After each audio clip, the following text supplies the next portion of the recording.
Бывает, человек любит другого человека из-за его внешней красоты. Может быть, человек, мужчина, полюбил женщину из-за ее красоты, внешней красоты.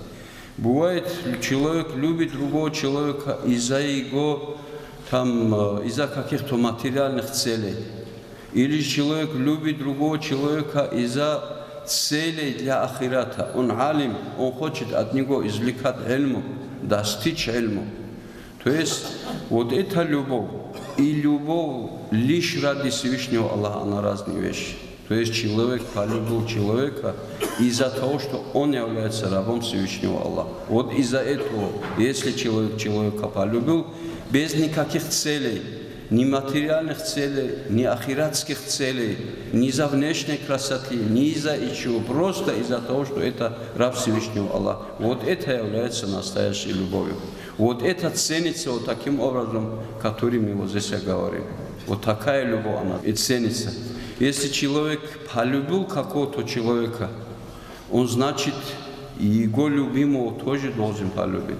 Даже у нас такая поговорка есть, если человек любит какого-то человека, он его собаку тоже любит, говорится. В действительности, если, например, мы любим Всевышнего Аллаха, мы должны любить его любимцев.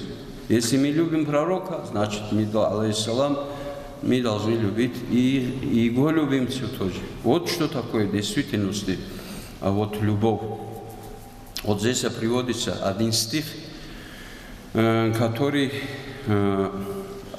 Маджнун бун Амир его звали, то есть человек, который очень сильно влюбился в одну женщину, и он кроме нее ничего не видел. Вот его стих, вот истинная любовь к этой женщине, то есть оно сравнивается, конечно, с любовью Всевышнего Аллаха. Вот приводится такой стих: «Амурру алла дияри лайла, укабилу далджидари ва далджидар». Я, говорит, прохожу по домам, имеется в виду село, там дома находятся, и я целую эти стены. Одну стену целую, другую стену целую, вот так хожу, говорит, по этим домам. «Вама хуббул дияри шарифна калби, валакин хуббама сакана дияра», он говорит.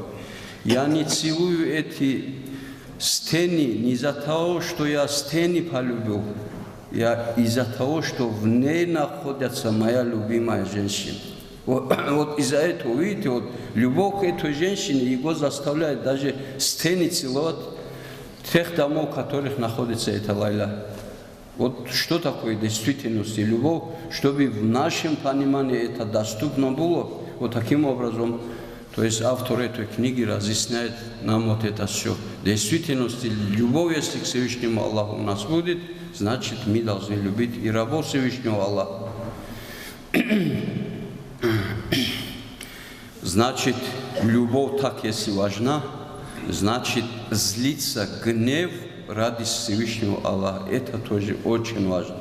Если мы любим раба Всевышнего Аллаха из-за того, что этот раб подчиняется Всевышнему Аллаху, значит, мы должны гневиться на того человека, который массия делает Всевышнему Аллаху.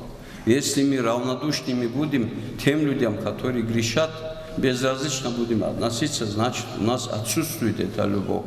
Значит, что нужно делать? Значит, нужно делать замечания. Ради своего носа не нужно гневиться, но ради религии надо гневиться. Ревность надо иметь к этой религии. Когда, то есть, люди плохо относятся к религии, когда делают массия.